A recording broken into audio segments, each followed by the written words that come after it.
Praise the lord. ప్రభువైన యేసుక్రీస్తు నామములో ఈ ఉదయకాలమందు మీ అందరికీ కూడా ప్రత్యేకమైన వందనాలు తెలియజేస్తూ ఉన్నాము. ఈ ఉదయకాలమందు పరిశుద్ధ గ్రంథములో నుండి ఇర్మియా గ్రంథము 38వ అధ్యాయము 17వ వచనము. యెహోవా ఈలాగు సెలవిస్తూ ఉన్నాడు, నువ్వు బబులోను రాజు అధిపతుల యొద్దకు వెళ్ళిన యెడల నువ్వు బ్రతుకుదువు, ఈ పట్టణము అగ్ని చేత కాల్చబడదు, నీవును నీ ఇంటి వారును బ్రతుకుదురు అనే మాటలు మనందరితో దేవుడు మాట్లాడుతూ ఉన్నాడు. నిజానికి బ్రతుకుట అంటే అందరూ ఇష్టపడతారు. ఇక్కడ ఏ బ్రతుకు గురించి మాట్లాడుతున్నాం అంటే శారీరకంగా బ్రతుకు గురించి కాదు, ఆత్మీయమైన జీవితం గురించి మనం ఇక్కడ నేర్చుకోవాల్సి ఉన్నాం. ఇప్పుడు దేవుని మాట ఏమిటి అంటే, బబులోను రాజు అధికారుల యొద్దకు వెళ్ళుము, అప్పుడు నీవును నీ ఇంటి వారును బ్రతుకుదురు అని దేవుడు సిద్కియాతో మాట్లాడుతున్నాడు. సిద్కియా అంటే ఇశ్రాయేలీల రాజు. ఆ రాజు ఎక్కడికి వెళ్ళాలట? బబులోను దేశానికి వెళ్ళాలి. బబులోను దేశము, బబులోను రాజు అయిన నెబుకద్నెజరు వాళ్ళు అన్యుల దేశమే. కానీ దేవుడు చెప్పిన మాటకు విధేయత చూపించాలి. అప్పుడు మీరు మీ కుటుంబాలు బ్రతుకుతారు.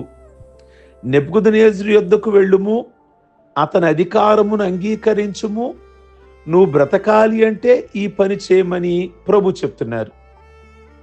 ఇర్మియా గ్రంథంలో 27వ అధ్యాయము 6వ వచనము నుండి 11వ వచనం వరకు మనం చూస్తే, దేవుడు ఇశ్రాయేలు ప్రజలను ఫరో బానిసత్వము నుండి 430 సంవత్సరాల తర్వాత విడిపించాడు. ఇశ్రాయేలీలు ఆ రోజు ఐగుప్తు దేశంలో 430 సంవత్సరాలు బానిసలుగా ఉన్నారు. అయితే దైవజనుడైన మోషే ద్వారా దేవుడు వారికి విడుదల కలగజేసి బయటికి తీసుకొచ్చాడు. స్వేచ్ఛగా దేవుని ప్రజలు జీవించవచ్చు, కానీ ఇన్ని సంవత్సరాలు వాళ్ళు బానిస బ్రతుకులు ఉండడం అలవాటైపోయింది. వారి మనసులోనున్న బానిస బుద్ధి పోలేదు. ఆ కారణం చేత వారిని బబులోను చెరకు అప్పగించాడు దేవుడు. ఆ రోజేమో 430 సంవత్సరాలు, మరలా ఈ రోజేమో మరలా 70 సంవత్సరాలు బబులోను దేశానికి అప్పగిస్తున్నాడు. దేవుని మాట వినకపోతే దేవుడు దేనికో దానికి అప్పగిస్తాడని గమనించాలి. రోగానికి అప్పగించిన పరిస్థితులు ఉన్నాయి, కరువుకు అప్పగించిన పరిస్థితులు ఉన్నాయి, తెగులుకు అప్పగించిన పరిస్థితులు ఉన్నాయి. తెగులు అంటే ఏదైనా కావచ్చు. ఇశ్రాయేలు జీవితంలో చూస్తే తెగులు అంటే కొన్నిసార్లు మృగాలకు అప్పగించాడు, కొన్నిసార్లు కరువుకు అప్పగించాడు, కొన్నిసార్లు ప్రకృతి వైపరీత్యాలు అంటే పంట పండకపోవటము, ఇలాంటి వాటికి దేవుడు అప్పగించాడు. ఇప్పుడు దేవుని మాటలు నెబుకద్నెజరుకి నేను సర్వాధికారము అప్పగించాను, దేశములన్నిటినీ నెబుకద్నెజరుకి అప్పగించాను, చివరికి భూజంతువులు కూడా అతన్ని సేవించాలి, అతనికి, అతని కుమారునికి, అతని కుమారుని కుమారునికి లోబడి జీవించాలి. ఇది దేవుని ఆజ్ఞ. ఎవడైనను దేవుని మాట గనుక నెబుకద్నెజరు మాట వినడో వాడి ఇల్లు పెంటవలే అగును. 11వ వచనంలో, ఏ జనులు బబులోను రాజు కాడి క్రిందకు తమ మెడను వంచి అతనికి దాస్యము చేయురో, ఆ జనములను తన దేశములో ఎవరైతే లోబడతారో, దాస్యం చేస్తారో ఆ జనాలను తన దేశములో కాపురము ఉండనిస్తా. వారు తమ భూమిని సేద్యపరుచుకుంటారు, నేను వారికి నెమ్మది కలగజేస్తాను. దేవుని మాట ప్రకారము నెబుకద్నెజరు మాట వినువాడు కాపురము బాగుండును, వ్యవసాయము ఫలించును, నెమ్మది కలిగి ఉంటారు. ఎంత చక్కని మాటలో! అంటే ప్రభు మాటలు విన్నవారు బబులోను దేశానికి వెళ్ళాలి, నెబుకద్నెజరు మాట వినాలి.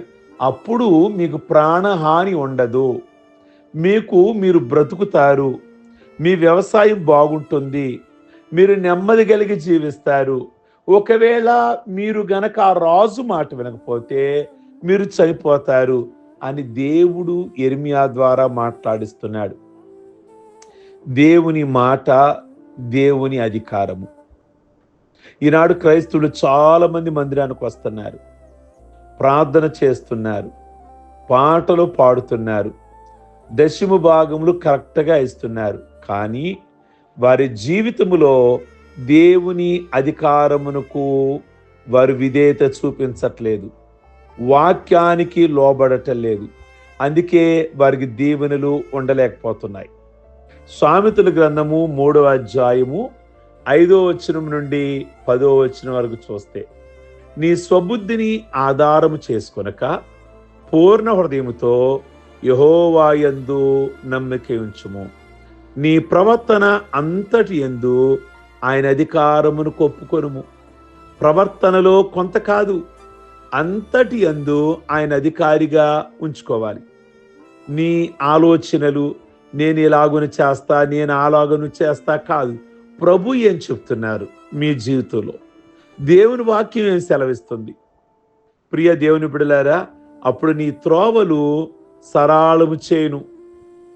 నేను జ్ఞానిని కదా అని మీరు అనుకోవద్దు. యెహోవా యందు భయభక్తులు కలిగి ఉండి చెడుతనాన్ని విడిచిపెట్టుము. అప్పుడు నీ దేహమునకు ఆరోగ్యమును, నీ ఎముకలకు సత్తువయు కలుగును. నీ రాబడి అంతటిలో ప్రథమ ఫలమును, నీ ఆస్తిలో భాగమిచ్చి యెహోవాను గణపరచండి. ఎంత చక్కని మాటలు! ప్రియ దేవుని బిడ్డలారా, ఎందుకు దీవెన కలగట్లేదు మన కుటుంబాలలో? ఎక్కడ ఉన్న వాళ్ళం అక్కడే ఎందుకు ఉండిపోతున్నాం అంటే ప్రభువు చెప్పిన మాటకు లోబడలేకపోతున్నాం. ఎందుకు దేహానికి ఆరోగ్యం కలగటం లేదు? నీ రాబడి అంతటిలో ప్రథమ ఫలం అనగా మన ఉద్యోగంలో జాయిన్ అయ్యాము, ప్రథమ జీతం, ప్రథమ కానుక, ప్రథమ భాగము దేవునికి ఇవ్వాలి. నీ ఆస్తిలో భాగమిచ్చి యెహోవాని అంటే గణపరచాలి. అంటే అది కూడా దేవుడు గణపరచటమే. మీ రాబడి అంతట్లో 10వ భాగం, 10వ భాగం అది దేవునికి ఇస్తే దేవుని గణపరచటం అవుతుంది. పాటలు పాడి గణపరిచి, ప్రార్థన చేసి గణపరిచి దేవునికి ఇవ్వాల్సింది ఇవ్వకపోతే అది ఆయనకు ఘనత కాదట. అప్పుడు నీ కొట్లలో ధాన్యం సమృద్ధిగా ఉంటుంది, మీ ఇంట్లో ఏ లోటు ఉండదు.